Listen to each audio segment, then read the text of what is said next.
What's up YouTube, and welcome to this brand new channel where I will be discussing everything prepper related, specifically around the conditions in South Africa. So if you want to see more videos and you like these videos, whether you're South African or not, make sure you subscribe. And this video will specifically be talking about my 6 tips on if you are just starting out in prepping, what you should do, what you should not do. And if you like this video, make sure to smash that like button, and let's get started.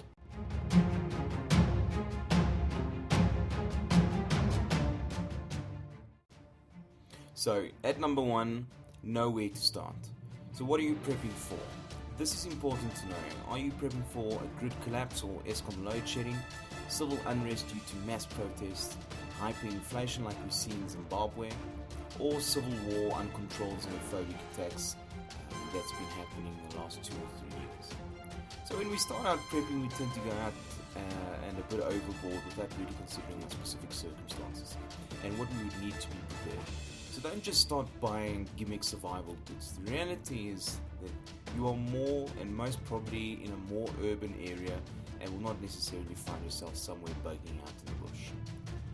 If you are prepping for Eskom load shedding, your preps might be a lot more basic than prepping for a complete shutdown of the grid.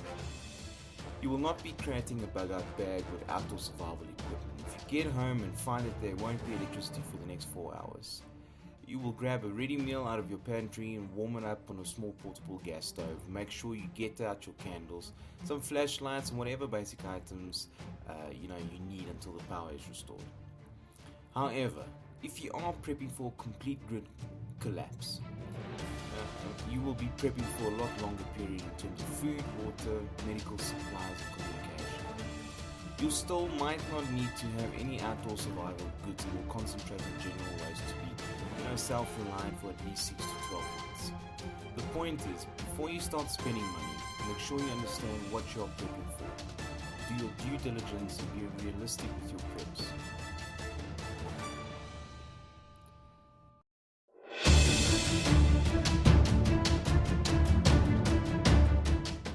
At number 2, have a plan. So now that you know what you're prepping for, you need a plan. Role play the situation in your head. When this happens, what do I do? If your plan requires you to head home and bug in until the situation gets better, know what steps you need to take. Make sure you know where your preps are. If you need to head out, make sure you have everything ready to pick up and leave as soon as possible. There might not be time, to start packing and grabbing personal items, documents, or going to the store to pick up something you forgot that you might need. If you are prepping for power outages, make sure you have planned this and your preps are in places that you know where to find them. You can't start looking for a flashlight when it's dark. Know where your flashlight and candles are. If your plan is to get out to a safe location or meeting up with friends and family, plan your route. You'll have to avoid main roads or roads altogether. Get maps to see what is around you and avoid rural areas or busy areas where people might be looting or protesting, that type of thing. If you have kids that you need to pick up from school, plan the quickest and safest route to pick them up and what the plan is from there. If your family is on board with your preps, role play and let them know what they need to do in case of an emergency situation. Kids might have their own flashlights in their rooms, which they can grab from mom while mom and dad start up the generator. The point here is, guys, that being prepared for when these scenarios become a reality. There's no time to panic. The scenario had to be anticipated, and now it is the time to use what you have been preparing for. So you don't want to get caught with your pants down. Make sure at number 2, my tip is have a plan and make sure you know exactly what you're doing before it happens.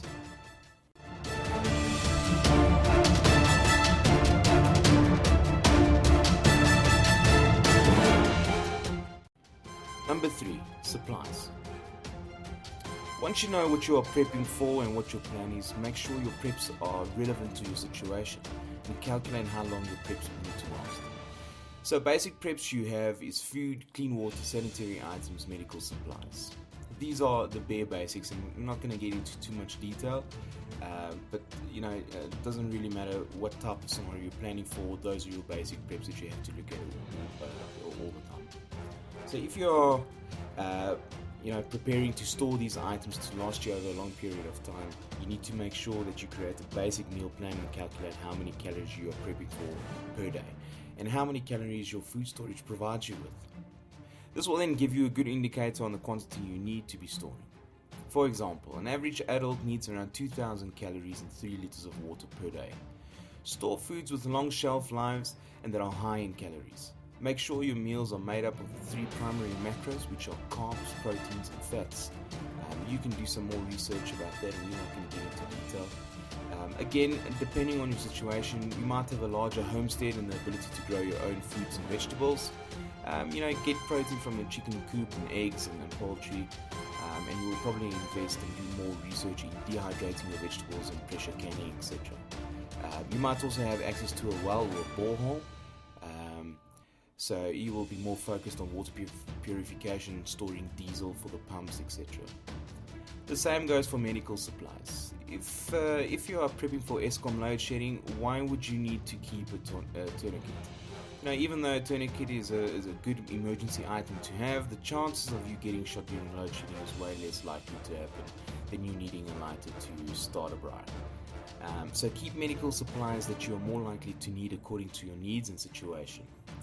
If you are prepping for civil unrest, then yes, your medical kit most definitely requires you to keep a type of a tourniquet, and that's a different scenario. If you have a plan that requires you to vacate the area and move to a different area or to meet up with other preppers, your supplies would need to help you achieve this. Will you be traveling in a vehicle with lots of storage space, or will you be on foot avoiding main roads and sleeping outdoors? If this is the case, long-term storage supplies will not be an option. Your supplies will then need to be custom to your situation. If you have a bug-out bag and you're leaving, or you've got a get-home bag, you're not going to put in an MRE or something like that in your bag. You're most probably going to end up putting in, small snacks, granola bars, energy bars, that type of thing. Keep 1 liter or 2 liters of water, and so on. If you only need to get home, or like I say, with a bug-out bag, this will be designed to sustain you until you get where you need to be. Again, it all comes back to the point number 1, which is knowing what you are prepping for and your plan.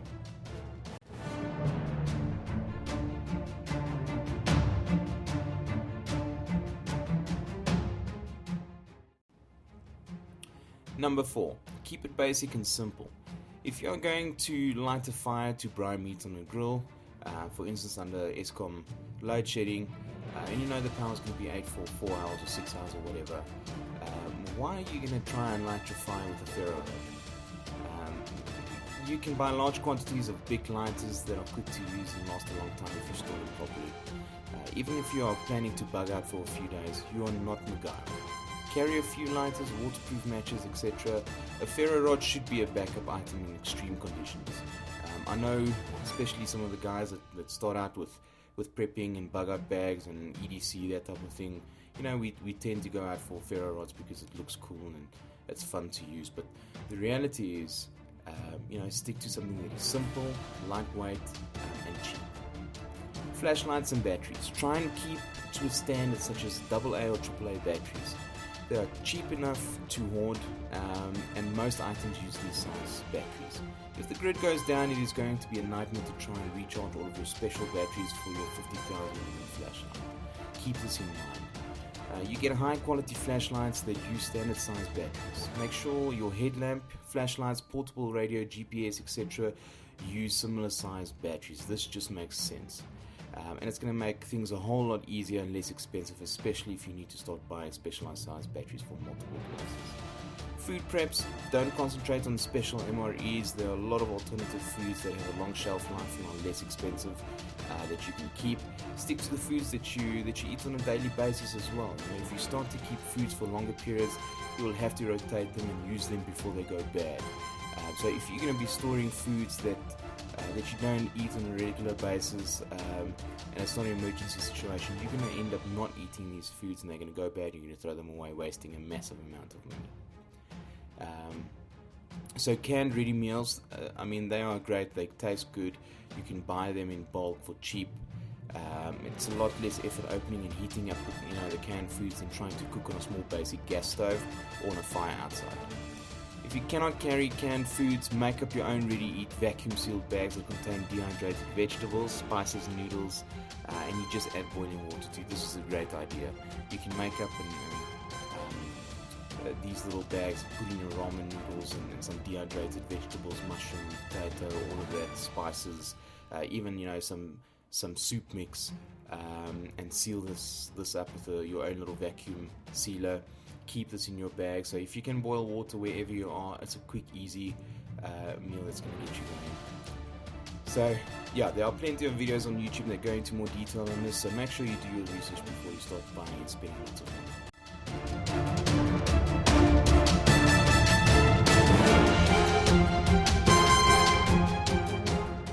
My tip number 5, stay organized. If you are prepping food for long-term storage, keep a spreadsheet in a hard copy or soft copy format that keeps track of what you have, what their shelf lives are, and when they need to be rotated. With personal information, have copies of your documents somewhere safe, where you know it is. Keep copies of birth certificates, identification documents, and any other important information on a flash drive. Back up these files to the cloud. Even though there might be a crisis now, it might not always be the case and things are all stored, you'll have these documents available. Store photos, documents, and other important information here for the future. Even if you are somewhere else in a different country, you'll be able to access these documents on the cloud. And know where all your preps are. Keep them in organized and well-labeled containers. If you have a bug-out bag, keep labels on your zips, and know what each storage compartment in your bag holds. Have a specific area for foods, cleaning products, batteries, medical supplies, and make sure that your medication is clearly marked on what it is for and when it expires. Keep a record of this as well, and rotate these medical supplies when necessary.